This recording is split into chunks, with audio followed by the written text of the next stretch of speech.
So, hello. The first time I have done a Q&A feels very odd, but I appreciate the messages. Some were for friends, and some of you I may not know personally, but either way, thank you. And thank you for supporting me on this journey of life. So, a couple of people have asked me quite a few of the same questions. Great minds think alike, I guess. I've got a few written down here, so I'll go through them as best and as honest as I can, and we'll go from there. So, a lot of people ask me about my relationship status. Yes, I'm single. For better or for worse, I don't know. I guess you just haven't found the right person, and when that time comes, I will hopefully no longer be single. But yeah, I guess it's not really much to go into. Basically, long story short, yes, I am single, and ready to mingle. So Henry and a few other people asked me where I'm based. So I was born and I guess am still technically based in Sydney, Australia. Though next year I'm looking at moving somewhere overseas. So dependent on a lot of factors. So if it's work friendly, the immigration policy between Australia and said country, if it's quite easy and accessible. And whilst I'm traveling around, if I do find somebody that's kind of, we both feel it's worth spending some time together and trying to make something out of that, that's kind of my three categories of where I might move to next year. And further that, another couple of questions I had was where I actually have resided or lived in the past. So I spent quite a bit of time, I should say, in the States. I've got some really, really good friends in America, especially Los Angeles and New York. Those lovely people know who you are. They have the unlucky luxury of spending time with me. Ben being one of them, who did ask me when my next trip to New York is. Mate, I love you, but I am not sure. And I had a question from a guy called Philkin who asked what I anticipate my future career to be. So I've always been passionate about health and fitness. Basically, since the age of 8, I've always been exercising myself.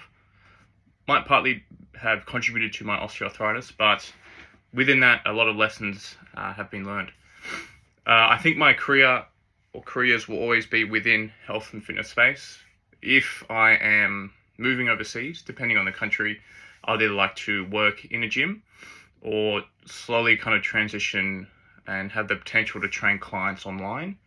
So that's one reason why I'm kind of wanting to start doing more social media stuff and I guess increasing the amount of platforms I use. So hopefully if the opportunity arises, I can start training a couple of people, maybe yourself, hint, hint, online.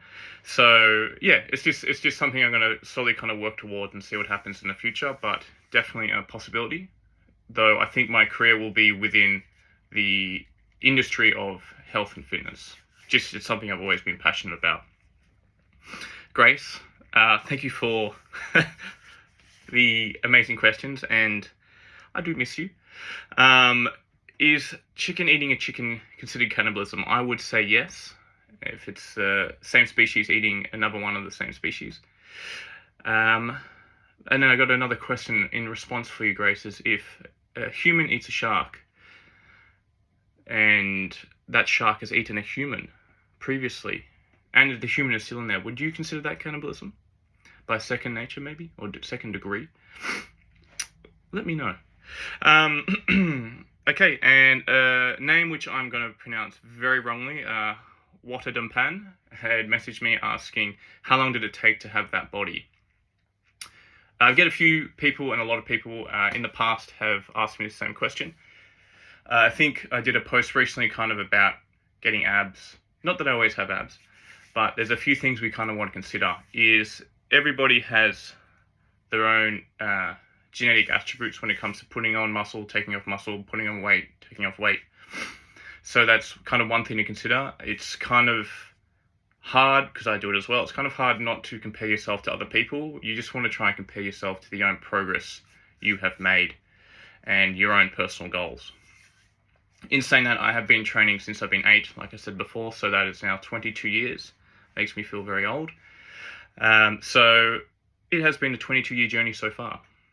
something I can say without a doubt that helps is consistency. You know, I've been regularly training since the age of 8, and from 8 to being 30 now, I've always done some type of resistance training.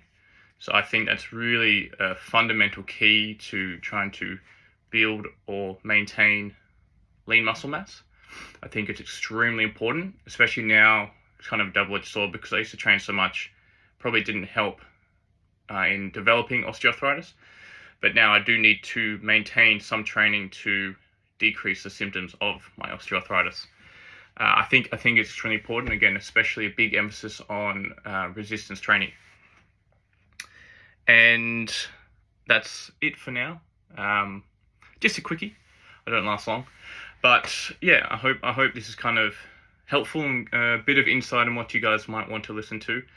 In the future, hopefully, I'll answer a few more fitness-based ones, but that's it for now. And I've got to say, something I do need to improve on is learning to speak in front of the camera. I notice that I do talk a bit fast and sometimes jumble my words. So that's enough of my shenanigans, and I hope everyone has a lovely day or night wherever you are.